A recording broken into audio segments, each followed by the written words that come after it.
about a girl who went and had the procedures done and what she learned and how she took care of herself. And it's much more impactful when we personalize what's happening. Mm, mm. So, speaking of that, one of the things we all three have in common is Mhm, that we have teenagers. We are the mhm, parents of teenagers and young adults. And I know many of us are struggling to parent through this moment. Anxiety among adolescents mhm. is it's a huge public health and mental health problem. And I have heard you say some, some really interesting things about how as adults we might engage the courage to look at our own anxiety in the service of these future generations. And I just wonder if you could say more about what it takes to, just let's be real about it's not always so easy to do this inner inquiry and to think about our narrative and our response. Absolutely. No, it takes a lot of courage.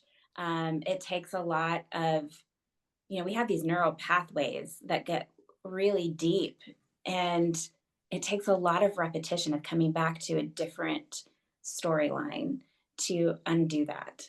And it takes courage. And I have this question, and I don't know, it's a wondering that I have, and a curiosity.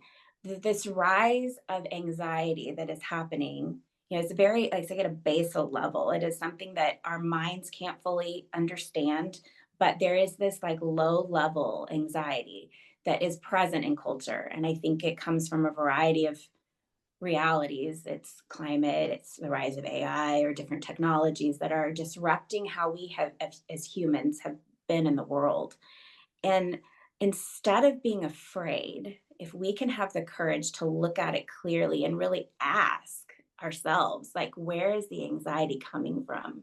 And Mhm. being brave enough to sit with what might arise in that question, um, I think we would be really altered by the experience. And instead of like seeing it as this thing we need to medicate out of our lives or avoid, like Mhm. actually as we become more resilient and we have the capacity to lean into that, like, where is this anxiety coming from, and learn from it.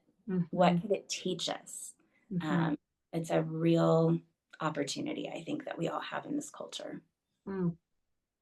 Well, thank you. And I think that brings us to our conclusion, but also back to where we began, in that we can't have this conversation in an isolated container. We need Mhm, community.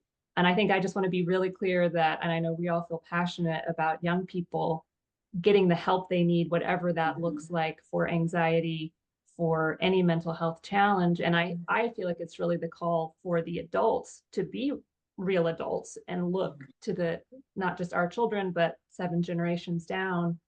And to rise to this moment, we do need to find safe spaces to process our own anxiety so we can discern mhm. what's ours to do. And I Yeah. think you've offered us some really beautiful frames for how storytelling can be part of that medicine today. So thank you, Carrie, for being You. on this Yeah, thanks, journey with Carrie. us. Yeah, I'm looking forward to continuing on this journey.